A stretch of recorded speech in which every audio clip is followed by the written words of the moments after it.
அந்த கர்ணன் அப்படி கேட்கும் பொழுது இந்த காரணங்களை சொல்கிறார்கள். ரெண்டாவது, நீ குலமும் தெரியல, கோத்திரமும் தெரியல. ரெண்டாவது அவன் என்ன சொல்றான், அவனை பொறுத்தவரை அவனுக்கு தெரியும் ராதே அதிரதனுடைய பையன் அவனுக்கு தெரியும். அதிரதன் தேரோட்டிங்கிறதுனால அவர்கள் சத்திரியர்களுக்கு சமமானவர்கள் கிடையாது. அதனால நீ சத்திரியர்கள் களத்தில் நீ செயல்பட முடியாது. பொது போட்டினா நீ வரலாம். இந்த போட்டி சத்திரியர்களுக்கு உள்ள மட்டும் நடக்கிறது. அதனால நீ இந்த பிரிவுக்கு வரக்கூடாது. அதனால நீ உன்னை ஏற்றுக்க மாட்டோம் அப்படின்னு சொல்லி கிருபாச்சாரியார் சொல்கிறார். சொன்ன உடனே அவனுக்கு கொஞ்சம் அவமானமாக போய்டுறது. யாருக்கு, அதாவது அவனுக்கு என்ன அவமானம்னா ஜாதியை சொல்லிட்டாங்களேன்னு அவமானம் கிடையாது. ஏன்னா அந்த காலத்தில் ஜாதியை ஒரு அவமானமாக யாரும் நினைக்கல, அதை ஒரு அடையாளமாக தான் வச்சுருந்தாங்க.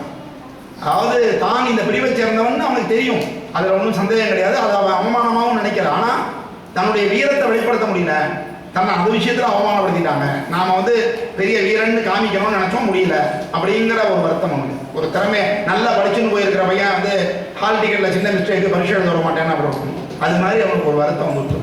அப்படி இருக்கும்பொழுது தான் அப்படியே கூனி குறுகி நிற்கிறானா. அப்பொழுதுதான் துரியோதனன் எழுந்திருக்கான். எழுந்துட்டு என்ன சொல்கிறான், இந்த கர்ணனை நீங்கள் எப்படி கீழ்குலத்திலே பிறந்தவன்னு நீங்கள் சொல்கிறீங்க, அவனுக்கெல்லாம் குலமே கிடையாது. அதுக்கு எக்ஸாம்பிள் நான் சொல்கிறேன். அதுக்கு ஒரு அருமையான பாட்டு சொல்கிறாங்க. கற்றவர்க்கும் நலன் நிறைந்த கண்ணியர்க்கும் வன்மை கை உற்றவர்க்கும் வீரர் என்று உயர்ந்தவர்க்கும் வாழ்வுடை கொற்றவர்க்கும் உண்மையான கோதில் ஞான சரிதராம் நற்றவர்க்கும் ஒன்று சாதி. யார் யாருக்கு ஜாதி வித்தியாசம் கிடையாது அப்படின்னா, ஒரு ஐஏஎஸ் படிச்சிருக்கார் பெரிய ஆஃபீஸர், அவர் ஒரு எஸ்சி எஸ்டி பிரிவை சேர்ந்தவர்னு வச்சுப்போம். அவர் வரைச்சே நம்ம மரியாதை கொடுக்க மாட்டேன்னு சொல்லுவோமா? அதனால தான் இன்றைக்கி எல்லாருக்கும் கல்வி வேணும்னு நம்ம சொல்கிறோம். கல்விங்கிறது ஜாதி உணர்வை போக்கிடும். ஜாதின்னு ஏன் வந்தது? அவன் எதையும் கற்றுக்க மாட்டேன், நான் இப்படி தான் இருப்பேன், அனாச்சாரமாக இருப்பேன், இதை செய்ய மாட்டேன், எனக்கு அறிவு தேவையில்லை, நான் இப்படி தான் இருப்பேன்னு சொன்னதுனால தான் அவன் கீழே இருக்கான். அதை விட்டுட்டு நீ கல்வி அறிவை பெற்று விட்டாய், அறிவியல் அறிவை பெற்று விட்டாய், ஆன்மீகத்தை உணர்ந்து விட்டாய், ஆச்சாரத்தை கற்றுக்கொண்டாய்னா உனக்கும் எனக்கு என்ன வித்தியாசம்? ரெண்டு பேரும் ஒன்று தானே. அதனால கற்றவர்களுக்கு ஜாதி வேறுபாடு கிடையாது. அதே மாதிரி ரொம்ப அழகான பெண்களுக்கும் ஜாதி வேறுபாடு இருக்குது. ரொம்ப அழகான பெண்களை யார் வேணால் கல்யாணம் பண்ணிப்பாங்க. அதனால அவர்கள் யாரும் இப்போ குறை சொல்ல மாட்டான். பொண்ணு லட்சணமாக இருந்துட்டாங்கனாக்கா அங்கே வரதட்சணை கூட கொஞ்சம் குறைஞ்சிடும். அதனால அது ஒரு இருக்கு. அடுத்தது என்னன்னா, தாராளமாக நன்கொடை கொடுக்கலாம். அப்போ ஜாதி பார்ப்போமா? இந்த ஜாதிக்காரன் கொடுத்தா தான் பணம் வாங்கிப்பேன், அந்த ஜாதிக்காரன் கொடுத்தா தான் வாங்கிப்பேன்னு சொல்கிறோமா? யார் கொடுத்தாலும் பணத்தை கை நீட்டி வாங்கிக்கிறோம் இல்லையா? அப்போ எங்கடா வந்தது ஜாதின்னு கேட்கலாம். அது மட்டும் இல்லை, வீரம்னு ஒன்று இருந்துச்சுன்னா அங்கேயும் ஜாதி கிடையாது. மொத்தம் போட்டு அடிக்கிறான்னாக்கா நீ எந்த ஜாதி, கீழ் ஜாதியா, என்ன எப்படி அடிப்பேன்னு கேட்க. அவன் அடிக்கிறதுக்கு பேச விட்டாலும் அடி வாங்குறது, அவன் அடி வாங்கிட்டு வர வேண்டியதான். ஆக வீரர்களுக்கு ஜாதி கிடையாது. அதே மாதிரி பார்த்தீங்கன்னா மன்னவர்களுக்கும் ஜாதி கிடையாது. ராஜாவாக இருந்துட்டானா அவன் எந்த இதுலேருந்து ராஜாவானான்னு கிடையாது. எதுலேருந்து ராஜாவானாலும் அவன் ராஜா தான். அதனால அது கிடையாது. அடுத்தாப்புல பரபிரம்மத்தை உணர்ந்தவர்கள், இறைவனை உணர்ந்தவர்கள் இடத்திலே ஜாதி வேறுபாடு கிடையாது. அதனால தான் திருப்பான் ஆழ்வாரை நம்ம ஆழ்வார்னு சொல்லுவோம். திருமங்கை ஆழ்வாரில் பெரும்பகுதி பிராமணர்கள் கிடையாது. ராமரே பிராமணர் கிடையாது, கிருஷ்ணர் பிராமணர் கிடையாது. ஆக அறிவு பரபிரம்மத்தை உணர்ந்துட்டான்னு சொன்னா அதை விட கண்ணப்ப நாயனாரை விட என்ன உசத்தி இருக்கு? கண்ணப்ப நாயனாரை விட ஒரு சிறந்த சிவபக்தனை பார்க்க முடியுமா? வேடான. ஆகையினால வால்மீகி யாரு? ரத்னாகரன் சொல்ற வேடன் தான் வால்மீகியா மாறினார். அதனால நம்ம அந்த மாதிரி ஜாதி வேறுபாடு ஞானத்தை உணர்ந்தவர்கள் கிடையாது. ஆக இப்படிப்பட்டவர்கள் கிடையாது. ஆகையினால இவன் வீரன், இவனுக்கு ஜாதி வேறுபாடு பார்க்கக்கூடாது, நீங்க இவனை அனுமதிக்கணும் அப்படின்னு அவன் ஆர்கியூ பண்ணான். அவனுக்கு என்ன நோக்கம்னா, அவனை பாராட்டணுங்கிறது ஒரு பக்கம். துரியோதனன் மிகச்சிறந்த வீரன், அவன் வீரத்தை மதிக்கக்கூடியவன், அதுல ஒன்றும் மாற்றம் கிடையாது. இருந்தாலும் ஒரு சுயநலம். அப்பா நம்ம எதிர்க்க முடியலன்னு நினைச்சிட்டு இருந்த அர்ஜுனனை எதிர்க்கிறதுக்கு ஒரு ஆள் இருக்காயா, இவன் தாயா சரியான ஆளு, அவனை பிடிச்சு உள்ள போடும். எப்படி நம்ம எலெக்ஷன் வந்ததுன்னா எப்படி வியூகம் அமைக்கிறாங்களோ அது மாதிரி இந்த துரியோதனன் என்ன பண்றான், அவனை எப்படியாவது நம்ம ஆதரிச்சோம்னா நம்ம பக்கம் அவன் இருப்பான் அப்படின்னு அவனுக்கு ஒரு எண்ணம். அப்படி சொல்றான். அது மட்டும் இல்ல, இந்த நரசிம்மர் எதுலேருந்து பிறந்தார் தெரியுமா? ஒரு தூண்லேருந்து பிறந்தார். அவரை எந்த ஜாதியில சேர்ப்பீங்க?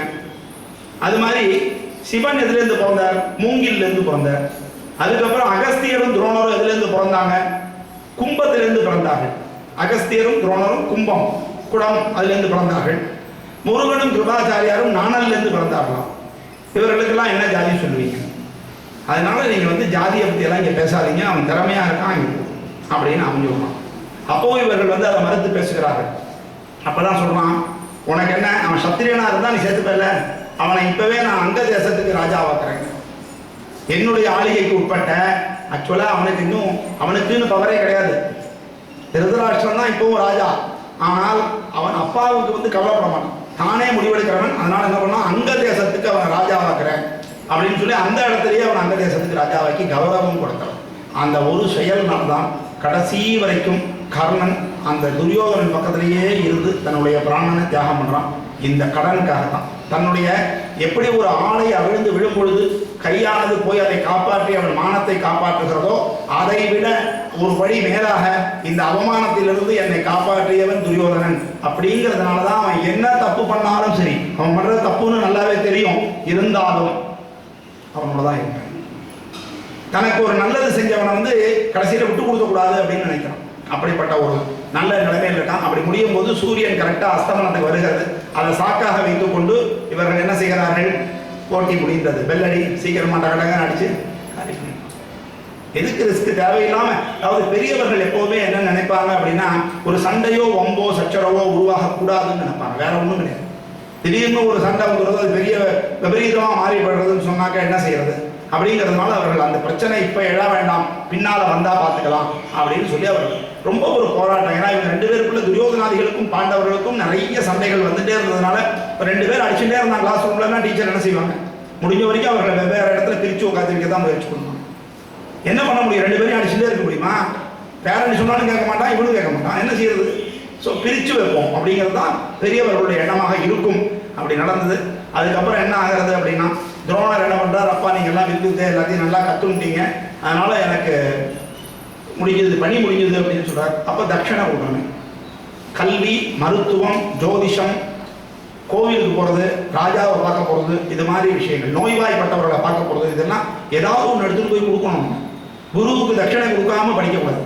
மருத்துவம் ஃப்ரீயாக செஞ்சுக்கக்கூடாது. நம்ம சொந்த பையனே டாக்டராக இருந்தால் கூட அவன்கிட்ட ஒரு காசு ஒரு 10 ரூபாயாவது கொடுத்துட்டு ஒரு ஊசி போடணும். என் ஸ்டூடெண்ட்ஸ் கிட்டலாம் நான் வைத்தியத்துக்கு போவேன், அவங்க காசு வேணாம் அப்படிம்பாங்க. அம்மா என்னை வந்து அவங்க சீக்கிரம் அனுப்பு, அது போகிறோம், காசை வாங்கிக்கோ அப்படின்றது. அதுதானே முக்கியம் நமக்கு. இல்லைன்னா வியாதிக்கு போகாது. இந்த வியாதியை நமக்கு பெருமாள் எதுக்காக கொடுக்குறான்னா, நம்ம பண்ண பாவத்துக்காக தான் கொடுக்குறான். அப்போ அதை கழிக்காமல் வச்சுட்டு இருந்தோம்னா திருப்பி அனுபவிக்கணுங்க. அதனால அதை ஏதோ ஒரு ரூபத்தில் செலவு பண்ணிடணும். அதனால ஒரு ரூபத்தில் செலவு பண்ணாட்டி இன்னொரு ரூபத்தில் நமக்கு செலவு, அதுதான் முக்கியம். அதனால பணம் செலவாகும் போது கவலைப்படாதீங்க, நல்லதுக்கு செலவாகிற மாதிரி யோசனை பண்ணுங்க. அதனால தான் நம்ம நல்ல காரியம் கொஞ்சமாக செஞ்சிடணும். நம்ம கிட்ட ஒரு 10,000 ரூபாய் நம்ம செலவாகணும் அப்படின்னா, நம்ம வந்து ஒரு தான தர்மம் செஞ்சுக்கிறோம், ஒரு கோவிலுக்கு கொடுக்குறோம், ஒரு 10 ஏழைகளுக்கு கொடுக்குறோம், இது மாதிரி பண்ணிட்டோம்னா நமக்கு வியாதி வைக்க வராது. அந்த 10,000 ரூபாய் செலவாகணும் ஆயிடுத்து, அப்படி போயிடும் கதை. இல்லைன்னா ஹாஸ்பிட்டலுக்கு கொடுக்கும். அதனால தான் சொல்கிறோம், நம்ம தான தர்மங்கள் நம்ம வருமானத்திலேருந்து நம்ம சக்திக்கு ஏற்ப கொஞ்சமாவது செய்ய வேண்டும் அப்படிங்கிறத கருத்து. அப்புறம் அந்த யாக என்ன பண்ணுறாரு, எனக்கு என்னடா தட்சணை அப்படின்னா, அந்த துருபதன் என்னை இப்படி அவமானப்படுத்திட்டான், அவனை போய் தேர்காலில் கட்டி இழுத்துட்டு வரணும், இதுதான் குருதட்சணை. பணமெல்லாம் அவர் கேட்கல, ஏன்னா அவர் தான் நல்லா வசதியான இடத்துல வந்து செட்டில் ஆகிட்டார் ஹஸ்தினாபுரத்தில். அதனால் அவருக்கு அதெல்லாம் தேவையும் இல்லை. தவிர ஒருவேளை சாப்பாடு இருந்தால் போகும், இந்த 3 தலைமுறைக்கு சொத்து சேர்க்கறதெல்லாம் அவருக்கு ஆசை கிடையாது. ஆகையினால என்ன ஆகிறது, போய் துருபதனை இழுத்துட்டு வா, அவனுக்கு ஒரு பாடம் கற்பிக்கணும் அப்படிங்கிறார். சரின்னு துரியோதனாதிகள் முதல்ல போகிறார்கள், கிடுன்னு போகிறாங்க. ஆனால் ஜெயிக்க முடியல, தோத்து போய் திரும்பி வந்துட்டாங்க. அதுக்கப்புறம் இவங்க போகிறார்கள், பாண்டவர்கள் போகிறார்கள். போகும்பொழுது அர்ஜுனன் அவரை ஜெயிச்சு அவரை தேர் காலில் கட்டி வைக்கணும். குரு என்ன சொல்லிட்டாலும் அப்படியே சொல்லிடுவோம், அது நியாயமா, அதெல்லாம் யோசிக்கக்கூடாது. ராமர் அதனால தான் தாடகை மேலே அம்பு போட்டார், பொம்மநாட்டி மேலே அம்பு போடக்கூடாதுங்கிறது சாஸ்திரம், சத்திரிய தர்மம் அது கிடையாது. அதனால அவருக்கு ஒரு சங்கடம் இருந்தது. அப்புறம் விஸ்வாமித்திரர் சொன்னார், போடுறா அப்படின்னார், தீர்ந்து போச்சு. ஆசிரியர் சொல்லியாச்சு, நம்ம கேட்டாச்சு, அந்த பாவம் ஆசிரியருக்கு போட்டோம், நமக்கே வந்து. அதனால தான் குருவானவன் நல்ல முறையில் செலுத்தணும். அது வந்து தாடகையை அழிச்சது நியாயம்தான், அது ஒன்றும் தப்பான வழிகாட்டுதல் இல்லை. அதனால இப்படி ஆச்சு. சரி என்று துருபதனை கூட்டின்னு வந்தோடனே துருபதன் நீங்கள் வந்து கையை கட்டின்னு நிற்கிறோம். அப்போதான் துரோணாச்சாரியா சொல்கிறார், நிலைமை மாறி போயிடுது பத்தியா, நேற்று வரைக்கும் நீ சிம்மாசனத்தில் இருந்த, இன்னைக்கு நீ என்னுடைய அடிமையாக இங்கே இருக்க. அதனால கர்ப்பப்படாது. இதே தான் குச்சேலரும் கிருஷ்ணரும் போகும்போது என்ன நடந்தது, நட்பு பார்க்கணும். குச்சேலரும் கிருஷ்ணரும் நட்பு இருந்தது. குச்சேலர் வாசலில் நிற்கிறார், கிருஷ்ணர் ஓடி போய் கூப்பிட்டு வந்து சிம்மாசனத்தில் அவரை உட்கார வச்சு அவரும் ருக்மணி தேவியும் சேர்ந்து அவருக்கு பாத பூஜை பண்ணுகிறார்கள். அதுதான் நட்பின் இலக்கணம். பெருமாள் எப்படி நடந்துக்கிறார் நம்ம பார்க்கணும். அவ்வளவு பெரிய மகான் பெருமாள், அவ்வளவு பவர்ஃபுல் உள்ளானவர், ராஜாவில் அவர் ஒரு ஏழை குச்சேலனுக்கு நட்பின் காரணமாக அவ்வளவு கைங்கரியங்களை செய்கிறார்னு சொன்னால் அதுதான் நட்பு. அதனால அதுதான் உயர்ந்த ஒரு மாட்டு. அப்படி இருக்கும் பொழுது என்ன ஆகிறது, சரி இப்போ என்ன சொல்றேன், உன்னை கூட்டின்னு வந்தது என்னன்னா உன்னை பழி வாங்குறதுக்காக இல்லை துருபதா. இப்போ உங்ககிட்ட ஒண்ணுமே இல்லை, உன் ராஜ்யம் பூரா என்கிட்ட வந்து ஜெயிச்சாச்சு. ராஜாவை ஜெயிச்சாச்சுன்னா செஸ் மாதிரி தான், ராஜாவுக்கு செக் வச்சுட்டோம்னா ஆட்டம் க்ளோஸ். அது மாதிரி என்ன ஆகுறது, நீ வந்து ஜெயிச்சாச்சு உன்னை, ஆகையால உன்னுடைய ராஜ்யம் இப்போ என்னிடத்துல இருக்கு. நீ சொன்ன வாக்கை காப்பாற்றவில்லை, ஆனால் நான் உனக்கு இதில் பாதி ராஜ்யத்தை உனக்கு கொடுத்து நாம் 2 பேரும் இப்போ சம அந்தஸ்து வந்துட்டோம், இனிமே என்னை நண்பனா ஏற்றுக்கிறேன்னு கேட்கிறார். அவர் பட்ட அடி எதுல பார்த்தீங்களா, அதான் தீயினார் சுட்ட புண் உள்ளாரும் ஆறாதே நாவினால் சுட்ட வடு. நீ என் நண்பன் கிடையாது, நீ ஒரு பிச்சைக்காரன், நான் மன்னன் அப்படின்னு சொன்னையே அந்த வார்த்தை மாறி போச்சுடா. இப்ப என்னை நண்பனாக ஏற்றுக்கொள்கிறார். இதுக்காகத்தான் செஞ்சார். அவன் சொத்த கொடுக்கணும்னு ஆசை கிடையாது. அப்ப நண்பனாக. ஆனாலும் சத்திரியனுடைய மனசு எப்படி இருக்கும்னா அடிபட்ட புலி மாதிரி தான் இருக்கும். ஒரே ஒரு வித்தியாசம் அதுதான். அதாவது நான் சொல்ற இந்த சத்திரியன் பிராமணன் எதையுமே இந்த காலத்துல வச்சுக்காதீங்க. இது எல்லாமே நீங்க அந்த காலத்துக்கு போயிடணும். டைம் என்ன சொல்லுவேன், டைம் கிளாக்கா, அதுக்கு போயிடணும். அந்த வருஷத்துக்கு முன்னாடி போனா தான் அதுக்கு அர்த்தம் புரியும். இன்னைக்கு உள்ள பிராமணன், இன்னைக்கு உள்ள சத்திரியன் அப்படிலாம் நினைக்கப்படாது. இன்னைக்கெல்லாம் அதெல்லாம் யாருக்குமே இலக்கணம் பொருந்தாது. அதனால அந்த பிராமணர்களுடைய குணம் சத்துவ குணம். அவர்கள் என்ன பண்ணுவாங்கன்னா தனக்கு இழைக்கப்பட்ட தீங்கை மறந்து விடுவார்கள், மன்னித்து விடுவார்கள், அதை மனசுலயே வச்சுக்க மாட்டாங்க. அப்படி இருக்கிறவன் தான் பிராமணன். பிராமணன் அப்படி இருப்பான்னு சொல்லக்கூடாது, அப்படி இருக்கிறவன் தான் பிராமணன். சத்திரியர்கள்னா யாருன்னா வஞ்சம் தீர்ப்பான், பழி வாங்குவான், அடிக்கு அடி, பல்லுக்கு பல்லு, பழி வாங்க, அப்படி இருக்கிறவன் தான் சத்திரியன். ஆக துருபதனுக்கு அந்த மனசுல அது இருந்தது. எப்படியாவது இந்த துரோணாச்சாரியார பழி வாங்கி ஆகணும் அப்படின்னு முடிவு பண்ணான். அதனால அவன் என்ன பண்றான், ஒரு மிகப்பெரிய யாகம் செய்யணும்னு முடிவு பண்றான். அந்த யாகத்துல என்ன வேண்டுதல் அப்படின்னா துரோணாச்சாரியாரை கொள்வதற்காக ஒரு மகன், இப்படிப்பட்ட பராக்கிரமம் மிக்க அர்ஜுனனை திருமணம் செய்து கொள்வதற்காக ஒரு மகள் வேண்டும். அர்ஜுனன் மேல அவனுக்கு கோபம் கிடையாது. ஏன்னா அர்ஜுனன் யாரு, வெறும் அம்பு. துரோணாச்சாரியார் சொன்னார், அவன் வந்து கொண்டு போனான். அவருக்கும் அர்ஜுனனுக்கு ஒரு பகையும் கிடையாது. குருவினுடைய கட்டளையை ஏற்ற அவன் வந்ததுனால அவன் மேல ஒன்றும் கோபம் கிடையாது. இப்பவுமே நம்ம அப்படி யோசிக்கணும். ஒரு பிரச்சனை நடந்ததுன்னு சொன்னால் அந்த பிரச்சனைக்கு மூல காரணம் யாரோ அவங்க மேல நம்ம கோபப்படணுமே தவிர நம்ம கிட்ட பிரச்சனை பண்ணவங்கள கோபப்படக்கூடாது. அதனால அந்த மாதிரி இருந்தது. சரி, அந்த தீயிலிருந்து 2 பேர் கிடைக்கிறார்கள் அவனுக்கு. முன்னாடியெல்லாம் வேள்வி செய்து வைத்தவர்களும் யோக்கியர்களாக இருந்தார்கள், வேள்வி செய்தவர்களும் யோக்கியர்களாக இருந்தார்கள். வேள்வியில் பயன்படுத்தப்பட்ட பொருட்களும் சுத்தமானவையாக இருந்தன. அதனால கேட்டதெல்லாம் நடந்தது. இப்ப எல்லாமே கெட்டு போச்சு, கமர்ஷியல் ஆயிடுது. கலப்பட நெய்ய ஊத்துறோம், ஐயர் பாதி மந்திரம் சொல்லுவார், மீதி சொல்ல மாட்டாரு. இவன் அதுக்கு மேல ஆபீஸ் டைம் ஆகுது, சீக்கிரம் முடியாம. அதனால இதெல்லாம் நமக்கு, அதாவது ஸ்ரத்தைன்னு பேரு. இந்த மாதிரி வைதீக சடங்குகள் செய்யறதுல பணம் காசு முக்கியம் கிடையாது, நம்முடைய கவனம் எத்தனை இருக்கிறது, நம்முடைய ஸ்ரத்தை அதுதான் முக்கியம். நம்முடைய அதுல ஒரு ஈடுபாடு எவ்வளவு இருக்கு அப்படிங்கிறத வச்சுதான் நமக்கு பலன் கிடைக்கும். இப்பவும் நான் சொல்றேன், பரிகாரம்ங்கிறது ஒரு கோவிலுக்கு கொண்டு போய் பணத்தை கொடு, அதை பண்ணு, இதை பண்ணுங்கிறதெல்லாம் செகண்டரி தான். நீ போய் எத்தனை பிரதட்சணம் பண்றேன்னு வேண்டிக்கிற, என்னைக்கு வரேன்னு சொல்லி அன்னைக்கு போவோம். வியாழக்கிழமை பிரதட்சணம் பண்ண வரேன்னாக்க தவிர்க்க முடியாத காரணம் தவிர பாக்கி நேரத்தில் வியாழக்கிழமை அங்கே போயிடணும். சாமி இன்னைக்கு வியாழக்கிழமை வர முடியல, உனக்கு அதுக்கு பிறகு வெள்ளிக்கிழமை நாளைக்கு பண்றேன்னு சொன்னா தீர்ந்து போச்சு, உன் பவர் குறைஞ்சு போச்சு. எத்தனை தூரம் என்னை நீ மதிக்கிறாய், அதுதான் பெருமாள். எத்தனை தூரம் எனக்காக நீ நேரம் செலவழிக்க தயாராக இருக்கிறாய், எத்தனை தூரம் என்னிடத்துல உண்மையாக இருக்கிறாய், இதைத்தான் அவர் எதிர்பார்க்கிறார். சிம்பிள். எதுக்கு போய் நீங்க கவலை பண்ணணும்? 10 சுத்து சுத்துறாங்க டெய்லி அப்படின்னா 10 சுத்து டெய்லி சுத்துடணும். அதுக்கு வாய்தா கொடுத்துட்டு நம்ம சீரியல்ல உட்காந்தோம்னா தீர்ந்து போச்சு. வீட்டுக்கு வேலை 1000 வரும், ஆனால் அவரிடத்திலே நாம் சொன்ன வாக்கை காப்பாற்றுகிறோமா, அதுதான். அதனால உடலாக நீங்க செய்யறதுக்கு முயற்சி பண்ணுங்க. எந்த வேண்டுதலையுமே முடிஞ்ச வரைக்கும். அதனாலதான் பாராயணம் பண்ணுங்க, நல்ல ஸ்லோகங்கள் எடுத்து பாராயணம் பண்ணுங்க, பிரதட்சணம் பண்ணுங்க, கோவிலுக்கு போயிட்டு வாங்க. இந்த எண்ணெய் ஊத்துறதுல ஒரு விஷயம் நான் சொல்லணும்னு நினைக்கிறேன். செய்யறவங்க இங்க இருக்கீங்களோ இல்லை தெரியல, நாமே விளக்க கொண்டு போய் அந்த பெருமாள் மூஞ்சியில வச்சாதான்றது கிடையாது.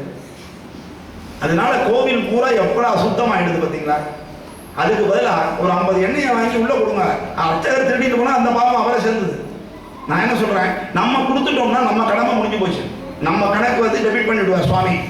அவர் அக்கௌண்ட் கிரெடிட்டாக தான் இல்லை அர்ச்சகர் அக்கௌண்ட் கிரெடிட்டாக தான் பற்றி நமக்கு கவலை இல்லை. அது அவர் பார்த்துப்பார். அது அவன் பண்ண பாவ புண்ணியத்துக்கு சேர்ந்தது. அவன் சேர்த்துன்னு போறான், நமக்கு கவலை இல்லை. ஊர் பூரா எண்ணெயை ஏற்றி அந்த காலை வச்சா 2 பேர் வலிக்கு விழுந்துட்டு. இதே ஒரு இஸ்கான் கோவிலுக்கு போகும்போது எவ்வளோ சுத்தமாக இருக்கு. கிறிஸ்டியன் சர்ச்சஸுக்கு போங்க, நீங்க எவ்வளவு சுத்தமா வச்சுருக்காங்க. ஏன் நம்ம பண்ணக்கூடாது? சொன்னா மூஞ்சியை தூக்கிக்கிறாங்க. விளக்க இந்த ஜோசியம் பண்ற வேலை இவ்வளவு. நீங்க விளக்காது, நீங்களே கொண்டு போய் உங்க கையால விளக்க மையத்தி விட்டா உடனே எல்லாம் போயிடுமா? எத்தனை கோவில்ல எண்ணெய் இல்லாம இருக்காரு, அதை பார்க்கணும்.